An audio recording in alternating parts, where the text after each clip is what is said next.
Pertama ku memandangnya,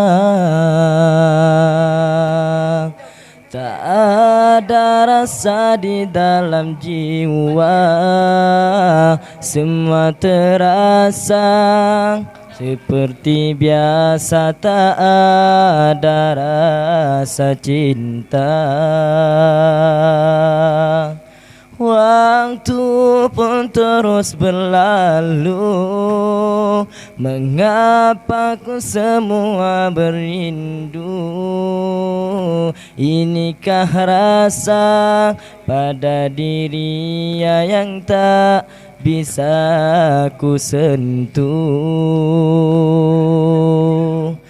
Di dalam setiap hariku, di waktu sepertiga malam, bersujud berdoa padanya, memohon petunjuknya.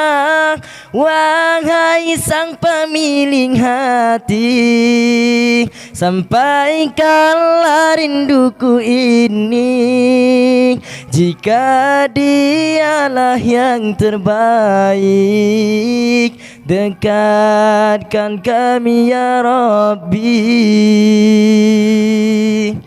Pertama ku memandangnya, tak ada rasa di dalam jiwa, semua terasa seperti biasa, tak ada rasa cinta. Waktu pun terus berlalu, mengapa ku semakin merindu?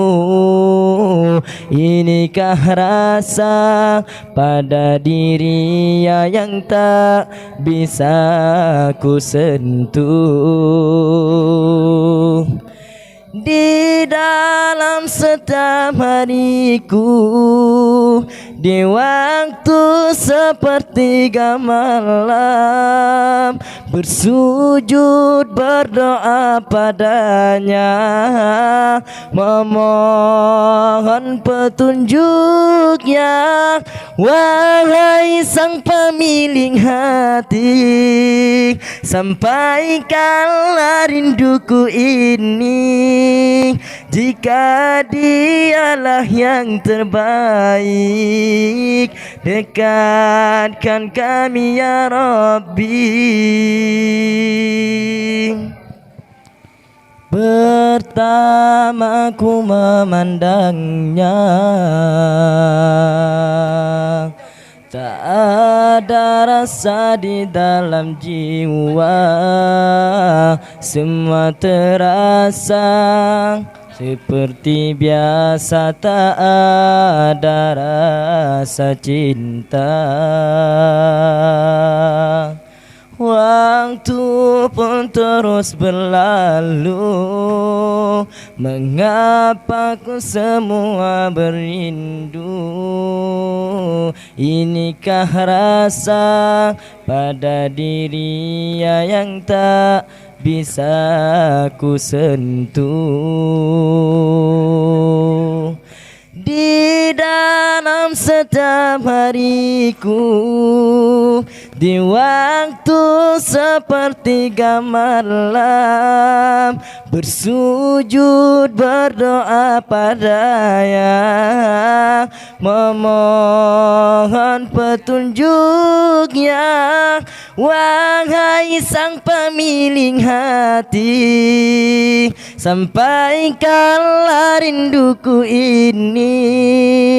Jika dialah yang terbaik, dekatkan kami ya Rabbi. Pertama ku memandangnya, tak ada rasa di dalam jiwa, semua terasa seperti biasa, tak ada rasa cinta. waktu pun terus berlalu. Mengapa ku semakin merindu? Inikah rasa pada dirinya yang tak bisa ku sentuh. Di dalam setiap hariku, di waktu sepertiga malam, bersujud berdoa padanya, memohon petunjuknya. Wahai sang pemilik hati, sampaikanlah rinduku ini. Jika dialah yang terbaik, dekatkan kami ya Rabbi. Salatullah